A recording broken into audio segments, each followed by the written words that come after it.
morning briefing. Meron po tayong dalawang panauhin.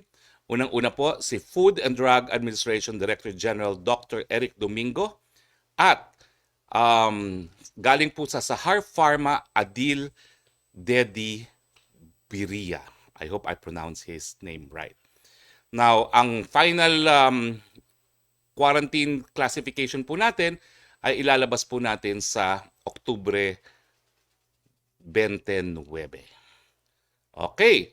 So, Dr. Eric Domingo, kahapon po, bisita namin si Dr. Professor Emeritus, teacher niyo rin po, si Dr. Lulu Bravo. At ang sabi po niya, kung meron na pong bakuna sa COVID-19 na na-approve ng FDA sa kanilang bansa, po pwede naman pong pag-aralan ng FDA kung po pwede na rin gamitin sa Pilipinas na ito na hindi dumadaan sa clinical trial. Ano ba ho ang proseso kung bukas po ang China FDA ay mag-aproba ng bakuna laban sa COVID-19?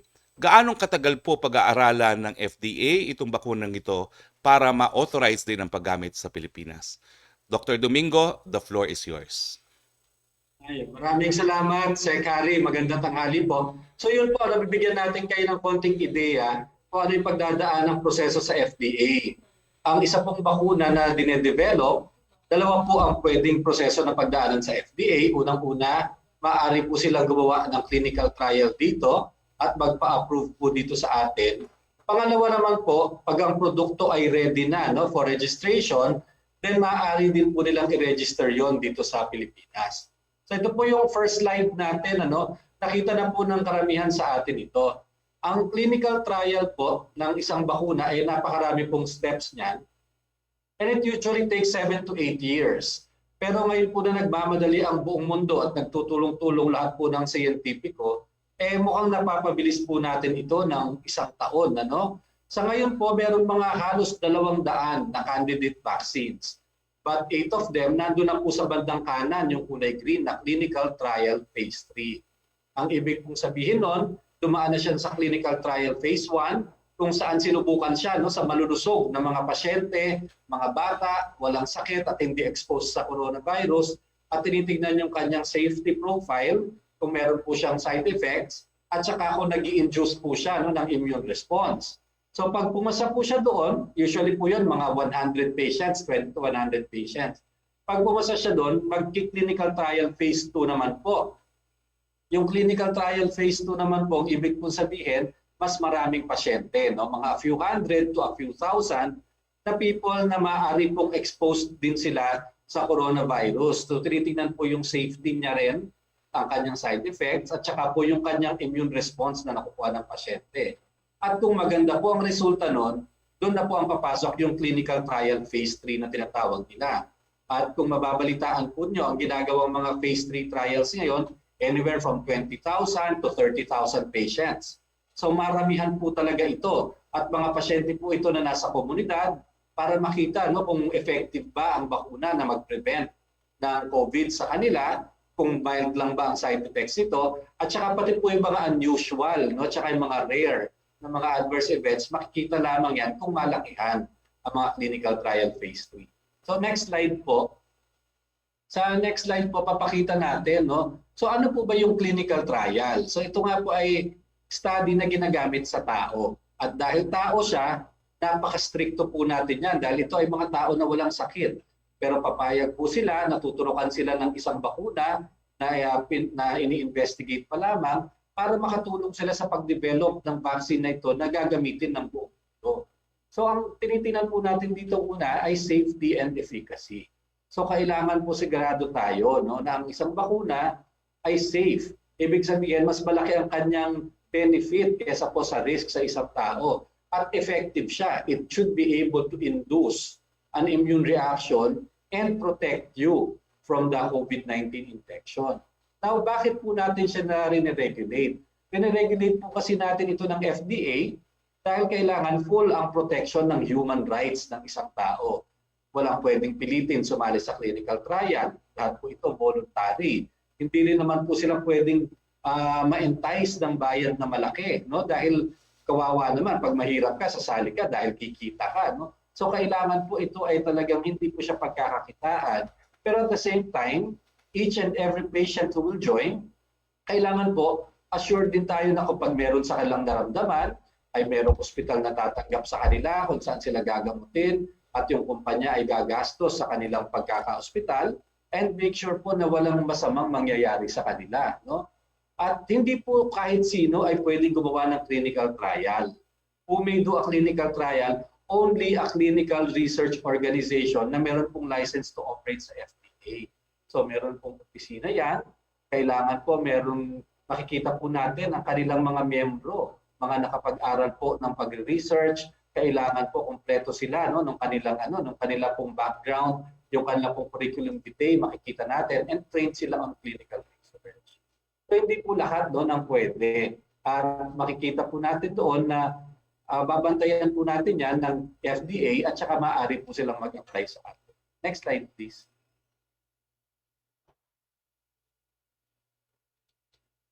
So ngayon po, paano po ba nag-a-apply ng clinical trial dito sa atin?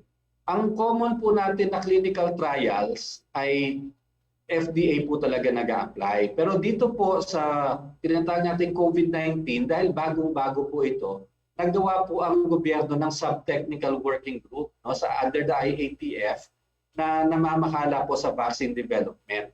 At ang Department of Science and Technology ay meron pong vaccine expert panel. Mga 12 po ito na eksperto sa bakuna na tumitingin para pag meron po gusto mag-trial dito, sisilipin muna nila yung phase 1, phase 2 trial ba niya, maganda ang resulta. Pag na-assure po ng VEP at pumasa sa kanila sa unang repaso nila, then ini-endorse na po nila yun sa FDA para sa aming regulatory review. So pag ngayon po, meron na silang isang na-endorse sa atin for regulatory review. At nag-submit na po yan ng application po kahapon, nagbayad na rin po ng fee. At pag ganoon, meron po tayong 14 days ang FDA to do the regulatory review. So meron po kami mga scientifico na titingin doon po sa kanyang protocol, o yung pong methodology ng ito pong study na to. Ang FDA naman po titingnan yung administrative documents tungkol sa vaccine na under investigation. Titingnan po natin ang safety at yung quality kung saan siya ginagawa. At meron din po tayo, of course, ethics board. Yung ethics board, titingnan din po to make sure that everything will be done ethically in consideration of the rights of each and every participant and ma-assure po yung kanilang safety. After that, after 2 weeks po, titingnan po natin, pagsasama-samahin natin lahat ng mga reports ng grupong iyan. Pagkatapos within 1 week po ay maglalabas ng desisyon ng FDA kung papayagan ang grupo na ito na ituloy ang kanilang clinical trial or hindi. Kapag naman po sila ay nag-clinical trial na napayagan na, kailangan po silang mag-upload sa isang clinical registry na online, nakalagay po doon ang status na ina-update monthly, kung ano po ang mangyayari sa study. Meron po silang progress reports na ginagawa po at sinasabit sa FDA, at syempre po yung safety reporting. Kailangan po nakikita natin kung magkakaroon ng safety concern. May pasyente na nagkaroon ng serious adverse event o kaya nakakita tayo ng possible na connected sa vaccine, then we have to investigate this and then decide kung tutuloy po ang clinical trial na to o hindi. Next slide, please. So ito po yung mga bawal. Kapag po merong clinical trial na nangyayari, bawal po na i-promote yung produkto. Hindi po pwede nilang sabihin na itong aming produkto na tinatrial sa Pilipinas ay sigurado po itong safe and effective. Dahil hindi pa nga po tayo sigurado, kaya pa po siya under clinical trial. So pag meron dininig po kayo, minsan may bali-balita, may nagbebenta daw po ng vaccines, ng mga clinical trial vaccines at pwede na daw magpapakuna. Kaya po sila under investigation dahil hindi pa po sigurado ang kanilang safety and efficacy. Hindi po maaaring ibenta yan, hindi maaaring i-promote, and they cannot commercially distribute it or hindi po pwedeng mag-test marketing ng isang investigational product, parang sampling. Bawal din po yun.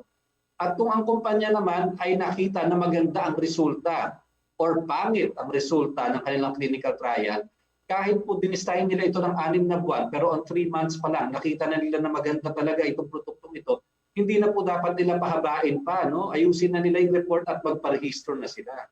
At the same time, kung on the first, second month, nakita naman talaga maraming adverse event at pangit siya, wag na po kailangang ituloy. Kapag maaga pa makita na natin na may convincing po no, na resulta, kailangan itigil na po ang isang clinical trial. Next slide po. Now ngayon po, kapag tapos na ang clinical trial, pwede na pong magparehistro ang isang vaccine. Ibig sabihin, hihingi na po sila ng marketing authorization. Hindi po lahat ng clinical trial ng vaccine mag-clinical trial dito sa Pilipinas. In the same way na hindi naman po lahat ng gamot na nandito binibenta sa atin ngayon nag-clinical trial dito sa atin, or lahat ng vaccine for any other diseases, hindi naman po lahat ng vaccine or gamot nag-clinical trial sa lahat ng bansa. Pero kailangan maipakita lang na po nila na maaari din siyang gamitin dito sa atin. So sino po ba ang kailangang mag-register? All biological products that are to be used for immunization, both by the private sector and the government. Wala pong maaaring gamitin na bakuna sa Pilipinas na hindi po registered at approved ng FDA. Kahit po sa private siya or kahit sa gobyerno. Nasa sa batas po yun. Pangalawa, bakit po kailangan mag-register? Kasi kailangan po nating ma-evaluate ang isang produkto at kailangan po mabigyan natin siya ng tinatawag na Certificate of Product Registration para makita na talagang meron po siyang sertifikasyon na maaari po siyang ibenta din sa Pilipinas dahil nasuri na natin siya. At sino po ang maaaring mag-register? Hindi din naman po kahit sino ay maaaring mag-register ng gamot. No? Mga establishment lamang, halimbawa po manufacturer, importers, who are licensed by the FDA to operate no, ng ganito, ng pag-import ng gamot at saka pag-distribute ng gamot or pag-manufacture ng gamot. Next slide po.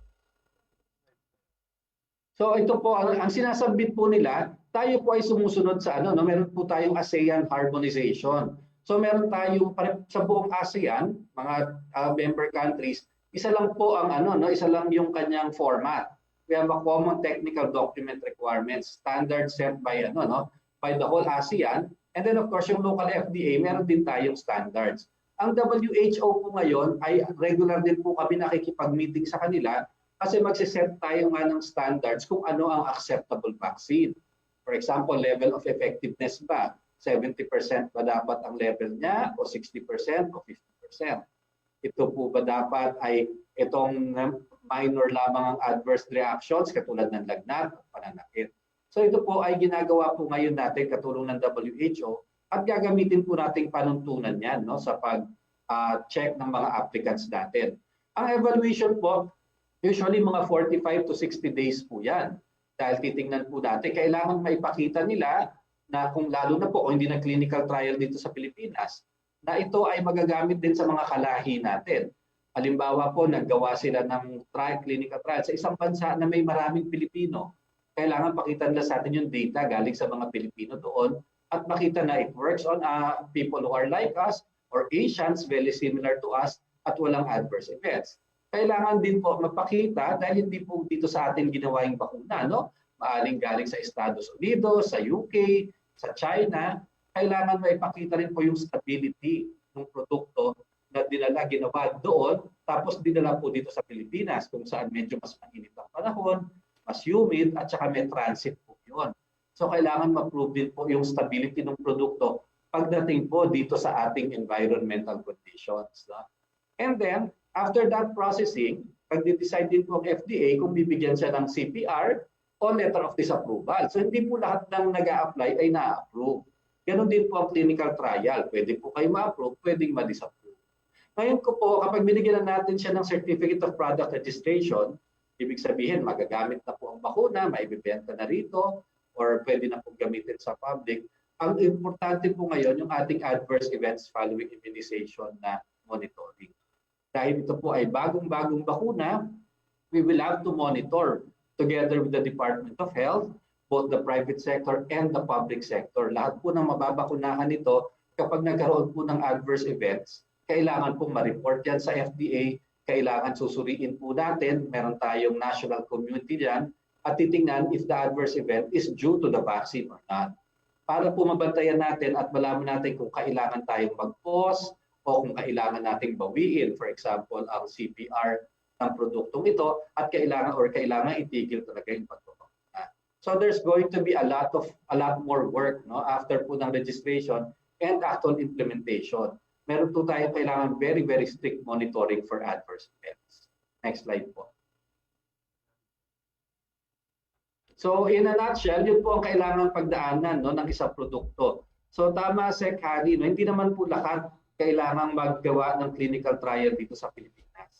But they will have to prove that the vaccine will work in Filipinos and that it's going to be safe and stable given the conditions in the country. Sir, maraming salamat. Pero nung kailan po naging panauhin namin si Ambassador Chito Santa Romana, ating ambassador to China, sabi niya anytime inaasahan nila na may isang bakuna na ma-approve ang Chinese FDA. Considering your processes po, how long will it take para ma-approve din po ng FDA natin dito sa Pilipinas ang emergency use noong ganong COVID vaccine na posible nang maaprubahan kahit anong oras na ngayon sa China? Ang requirement po talaga natin na kailangan approve siya sa home country. Kung kamukha nito na approve po sa kanila as an emergency use license, then they can apply with us. And then usually po kasi ang mga difficulty natin dyan, yung mga translation ng data at ipapakita po sa atin. Pero yun nga po, siguro ang natin mga 45 to 60 days ang ating processing. Except po kung talagang very compelling, makikita natin na napakaganda talaga ng datos at lalo na kung makakuha po ng WHO pre-qualification. Yan pong mga bagay na yan ay nakakapagpabilis po ng mga pagproseso ng mga produkto dito po sa FDA. Okay. Maraming salamat po. So kung 45 to 60 days, may pag-asa pala na meron tayong ma-approve dito sa Pilipinas. Kung merong ma-approve nga sa China, gaya ng report ni Ambassador Santa Romana. Maraming salamat. Kasama rin po natin si Sahar Pharma Representative Mr. Adil Deji Biria. Alam niyo po, explain ko lang po, he was referred to us by Presidential Assistant on Entrepreneurship Joey Concepcion dahil kinakailangan po natin ng resource person kung anong mangyayari doon sa pagtransport ng bakuna na babayaran natin o ibibigay sa atin papunta rito sa Pilipinas.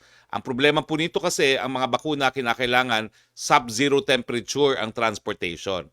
So kasama po natin ang ating kaibigan sa pribadong sektor. Sir, pwede bang i-detalye nyo sa amin kung ano yung mga hakbang na gagawin para maangkat natin ang isang aprobadong vaccine kung magkaroon na ng ganyang aprobadong vaccine? Sabihin po natin na manggagaling sa China. Ano po yung mga logistics na kinakailangan para makarating po dito sa Pilipinas?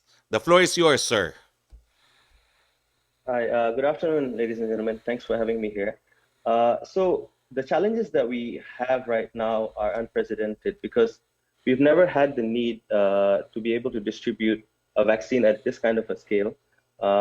As mentioned, there's a requirement for sub-zero temperatures, and these temperatures can go as cold as the coldest temperature in the Arctic, in the Antarctica, the coldest temperature in Antarctica. And doing this kind of distribution, our company has been in distribution of vaccines for decades now and pharmaceutical products. And from our experience, what we have developed is a network of distribution for vaccines from -2 to 8 degrees. But when these COVID vaccines come along, this is completely something that we have not experienced. And at this scale, whereby we are trying to vaccinate, let's say 30 million of the population, there's a lot of complexities involved. If you look at the air transport industry, we have to take a look there in terms of maximizing how many vaccines can be transported without sacrificing on the stability of the product. And of course, there is also the challenge on the last mile, whereby it has to be administered in time without, again, sacrificing on the potency of the product. So all these factors involved here, I think in the Philippines, we do have challenges that we need to overcome in terms of laying out the infrastructure for this kind of distribution. And I believe the FDA is doing a great job in terms of the regulatory framework. They have a robust framework there. But in tandem with that, what we have to do is, as an industry, we all have to come together, including the government, the private sector, to really lay out this foundation for really low temperature storage and transport from one point to the other. I believe the other solutions the industry is looking at is kind of a fill and finish model, whereby the Philippines would import the vaccine in bulk, and then there will be a fill and finish facility. So that way, we are able to shorten the distance from production location to administration. But of course, we also have to consider that we do have to build freezer farms. This is something that is being done in developed countries, and that is something that is important to us if we want to be able to roll out this vaccine successfully. There are many candidates now, as mentioned as well previously, and all of them require different temperatures. But of course, we will have to cater for the different temperature requirements. So this infrastructure would have to be interoperable, and it has to be throughout the whole supply chain. At the moment, at the airport, for example, we have to fit them with receiving these kind of vaccines on a large scale as well. So thank you very much, sir. You're telling us that we need to build sub-zero infrastructure from the time it arrives at the airport, and we need a facility at the airport, sub-zero storage facility, as well as sub-zero transportation to deliver them for eventual vaccination. Is that correct? That's correct. And we as a company are working on it. And in fact, we are looking to help our industry partners get on board as well. So we do have the foundation once the vaccine does roll out in the months ahead. So we are working on that.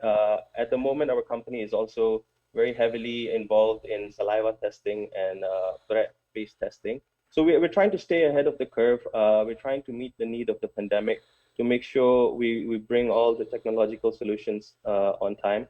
And especially for this distribution of the vaccine at this kind of temperature, we are heavily looking into it. And we do hope we will have good news and a good model and a broad network to do this, along with the government units as well as our local industry partners. Dr. Domingo said that in case tomorrow, China FDA approves for emergency use a vaccine, it will take 40 to 65 days to approve it also here in the Philippines. 40 to 65 days, is that enough time for the industry, the private sector, and government to build this infrastructure for the vaccine?